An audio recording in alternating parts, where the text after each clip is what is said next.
Welcome to the hustings, the assemblies of smoke, unknown powers, associates of the other house. Adeloy, enter at the unsounded lee by the double altar of steel. Dip under, neck bone clefts and Manx quarter notes, furl to contemplate a hump yard dance across the decades, with the specter of barbed wire, wrecked cord of what failed to keep us out. Avenue B, no trespass, transmuted into drips and garlands, unsounded accidentals mustered into assonance. Other intelligences exponentially amplified at the lee, notated in a scrumble to take your eyes.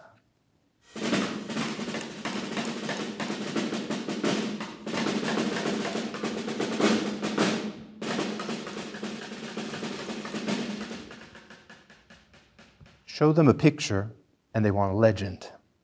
But this foundling congregation struck in joint witness, startled into mutuality, hunkers down in ragged arborescence, somewhere in the unknown world, a suspension between the passable and the unlikely. All they are good for is company. Take me out of my element. Sometimes I sound like gravel, perturbing the gait of some. Take me out times. I hand the unacquainted into contiguity. And sometimes, when you let me sit and bay out of my element, I sound like coffee and cream. Epistrophy is the name of a tune copyrighted on June 2nd, 1941 by pianist Thelonious Monk and drummer Kenny Clarke. Monk biographer Robin D.G. Kelly explains that they initially called it Fly Right and then Iambic Pentameter, but eventually settled on the title under which it became one of the best-known examples of bebop composition. The word may not seem out of place among the more recondite song titles in 1940s bop that suggest an eclectic arsenal of research disciplines, ornithology, anthropology, craziology. But the etymology of epistrophy, interestingly enough, comes from a literary source. The word means turning about in Greek and refers to a literary device in which a word or expression is deliberately repeated at the end of successive phrases, clauses, sentences, or verses.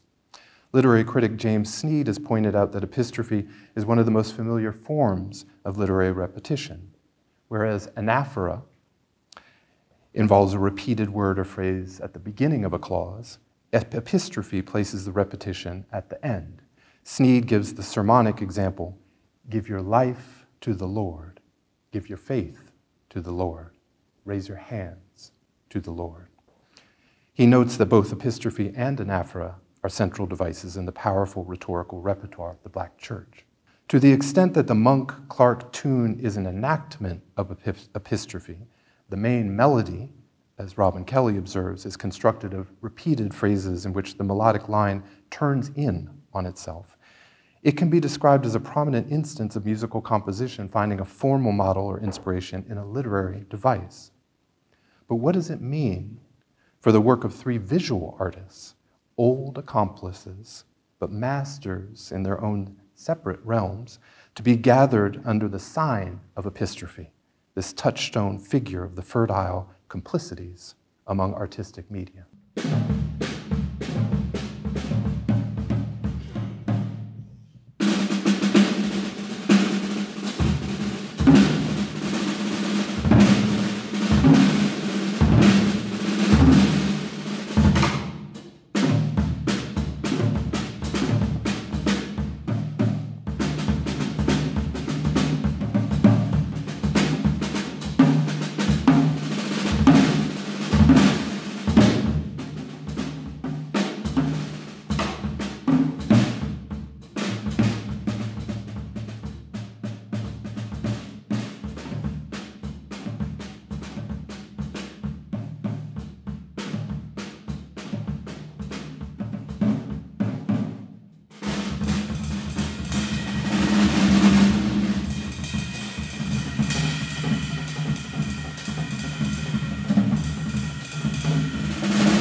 We broke ourselves apart in circles.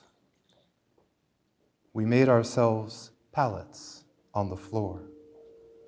Cries of color spiraling up in separate rooms, out of sight, out of soul companions, only in studious visits to remind ourselves that someone else was working behind the volcano, to take me out of my element. We are each other's harvest. Kanai, who, when we do come to gather, bring down the house in smoke. We are each other's business. Epistrophy resonates in other ways or on other levels in Monk's music. It's tempting to hear it not just as the title of one tune, but also as a word for the unusual little dance, a turning about, one could call it, that Monk would often do during his concerts, standing up and leaving the piano while his sidemen soloed. As Robin Kelly describes it, his dance consisted of a peculiar spinning move, elbow pumping up and down on each turn with an occasional stutter step allowing him to glide left and right. It was a deliberate embodiment of the rhythm of each tune. Every drummer interviewed who played with Monk said that he liked to get up and dance in order to set the rhythm. It was a form of conducting that required complete attention from the drummer. The historian Sterling Stuckey went so far as to argue that Monk's dance was a sort of echo of the ring shout, the foundational African diasporic dance form. Although on this point, Kelly demurs. Was it also a sacred expression? Perhaps. In any case, the little dance became something of a well-known predilection or compulsion.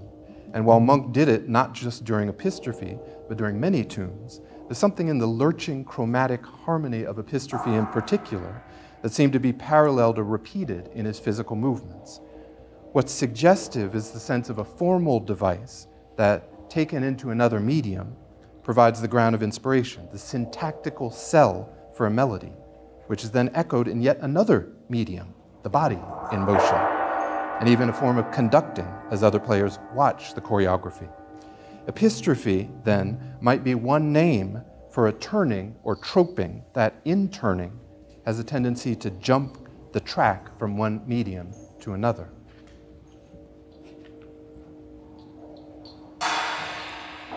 As I was playing with the fire of appearance, reality caught fire around me, even as I rummaged through wounds yet to be avenged. The fire, a delight of conviction, not loss. We thought little about unity, indigent and distorted as it will appear one fine day, because we loved those differences among us.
When they asked Monk, "What is Black Power?"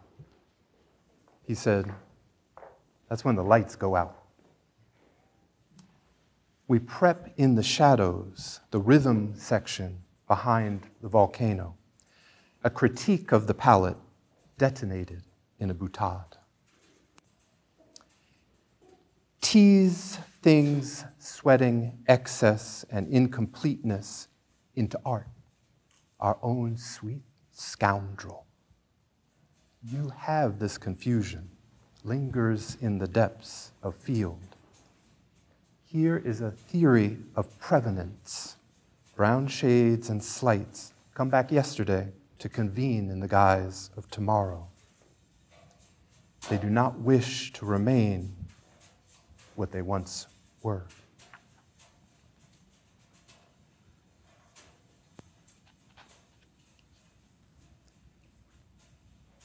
Stand by the grave intercessor. I hung a curtain for Confederates, a veil of hard tears, wire, reminder rung to halt you at the edge of my sharp mind, my ledger domain. Prism in the corner for my daughter. Don't touch her staircase. Where my heart tears its changes up the wall, the wraith in the rainbow looms its ascent. Sure cover for the pain you missed. I could cut you. Birds like to dazzle the cognoscenti with sleight of hand. Where's your wallet? If you could hear it, incorrigible motive. If I could cut you, could hear it. If you could hear it, you would make music too.